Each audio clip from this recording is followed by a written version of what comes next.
कोई तुमसे कहे जलेबी खा लो, अब आंख तो वैसी बेकार हो रही, वो उसमें कचरा बड़बड़ बड़बड़ कर रहा, अब इधर दांत दुख रहा, दांत वो इतना दुख रहा सोच के गप्पा होगा गा। और कोई तुमसे कहते रबड़ी रखी है, खीर रखी है, खा लो। शरीर में ताप बढ़ता है, शरीर में कष्ट बढ़ता है, तो हमारा भोजन छूट जाता है। और जब हमारे घर में, हमारी मन में पाप बढ़ता है, तब भगवान शंकर की कथा और भजन छूट जाता है। ताप बढ़ने से भोजन छूटेगा, पाप बढ़ने से कथा छूटेगी, सत्संग छूटेगा, शिव जी के मंदिर जाना छूटेगा। एक निवेदन आप लोगों से है, रोज शंकर के मंदिर जाओ, रोज। और अगर शंकर जी के मंदिर 2-4 दिन नहीं जा सको ना, तो बाबा देवादिदेव महादेव से कहना श्री शिवाय नमस्तुभ्यम, और बाबा से कहना बाबा मैंने कौन सा पाप कर दिया जो आप मेरा मुख नहीं देख पा रहे हो। यहाँ कई माताएं ऐसी बैठी होंगी जिनकी पड़ोसन इनके साथ कथा सुनने आने वाली थी, पर घर में ऐसा टेंशन बढ़ गया, इतना काम बढ़ गया कि बेचारी वो नहीं आ सकी, उसकी जगह दूसरी आ गई। बोलो री सही है कि गलत? रिजर्वेशन किसी का था, पहुंच गई कोई। विचार करना कि हमने कौन सा पाप कर दिया जो भगवान की कथा तक नहीं पहुंचे। हमने क्या कर दिया जो भगवान के मंदिर तक नहीं पहुंचे।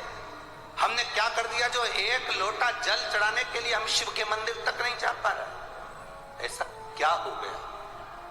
ये ताप कैसे बढ़ गया? ये पाप कैसे बढ़ गया? और महाराज खाना ना छोड़ा, पीना ना छोड़ा, राम भजन क्यों छोड़ गया। जाना ना छोड़ा, आना ना छोड़ा, फिर सत्संग जाना क्यों छोड़ दिया? क्यों छोड़? एक पत्र आया है,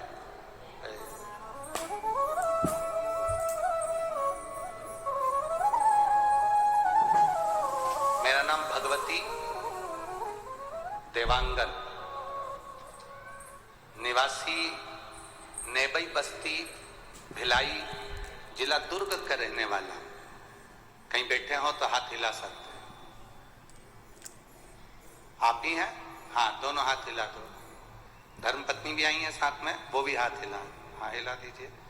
आपने जो कावड़ भेजी है छोटी सी, यहीं रखी होगी।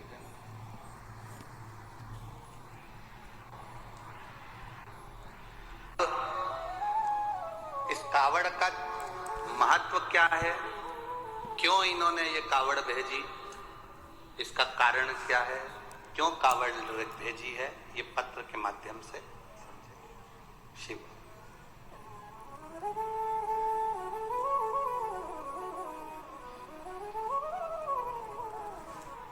आप लोग आस्था चैनल पर, फेसबुक, यूट्यूब पर भी पत्र पढ़ सकते हैं। जो पत्र का जल बेलपत्र का क्या लाभ होता है? शंकर भगवान पे भरोसा करना, विश्वास करना। मेरा नाम भगवती देवांगन, निवासी नेबई बस्ती भिलाई, जिला दुर्ग की रहने वाली हूँ। गुरुदेव, शिव महापुराण की कथा सुनने एवं एक लोटा जल बेलपत्र का क्या लाभ होता है? शंकर भगवान पे भरोसा करना, विश्वास करना, दृढ़ रहने का क्या फल होता है? गुरुदेव, मैं घूम घूम कर सब दूर से कंपन बेचैन। मैं 9 नवंबर 2022 से रायपुर की चंपेश्वर शिव महापुराण की कथा सुनी। तब से शंकर भगवान का दीवाना हो गया। शिव जी की भक्ति करता हूँ। काम धंधा बाबा की कृपा से चलता है, बाबा चलाते हैं। 1 बजे से 4 बजे तक कहीं पर भी रहूं, आपकी कथा टीवी पर जरूर सुनता हूँ। कभी 2 बजे से 5 बजे आती है तो वो भी सुनता हूँ। अपना धंधा छोड़कर 3 घंटे मैं बाबा को दे देता हूँ। मैं वर्णन क्या करूँ, 3 घंटे तो मैं बाबा को देता हूँ, पर मेरी दुकान ऐसा लगता है कि बाबा खुद चलाते रहते हैं। ये उसकी कृपा है। जिस दिन कथा नहीं सुनता उस दिन मन नहीं लगता। गुरुदेव, मेरे बच्चों के नौकरी के लिए मैंने बाबा से विनती करी थी, पर बाबा मेरी बात एक कथा में नहीं सुने। फिर मैंने बाबा से कहा, बाबा मैं बहुत मदिरा पीता हूं, मांस का सेवन करता हूं, आप मेरी वो बात नहीं सुने तो कम से कम मेरी मदिरा और मांस छुड़वा दीजिए। मैं बाबा को यहाँ नमन करने के लिए आया हूं। गुरुदेव, मेरे बाबा ने 1 साल में मेरा मांस मदिरा सब छुड़वा दिया जो छूटना मुश्किल, मांस मदिरा सब छुड़वा दिया जो छूटना मुश्किल था, सब त्याग दिया।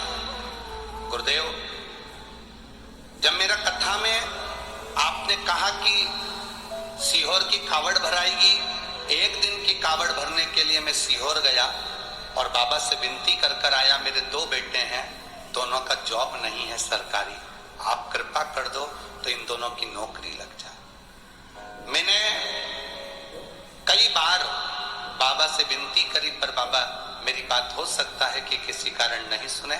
पशुपति व्रत का उपवास किया, बाबा से विनती करी, बच्चों ने एक एग्जाम दिया, पशुपति व्रत करने के बाद भी वो बच्चों का इंटरव्यू में नहीं हुआ। मेरे दोनों बच्चे कहने लगे, पापा आप झूठ बोलते हो कि सीहोर वाले महाराज कहते हैं तो जरूर बाबा सुनता है। फिर भी मैंने अपने बच्चों से कहा, तुम 1 लोटा जल चढ़ाना मत छोड़ना। मेरा विश्वास कहता है वो सीहोर वाला महाराज है ना, मिश्रा जी, वो कहता है ना तो बाबा सुनता जरूर है। अब की बार मैं सीहोर जा रहा हूं, 1 कावड़ चढ़ा कर आऊंगा और मेरा विश्वास कहता है कि तुम दोनों की नौकरी लगेगी।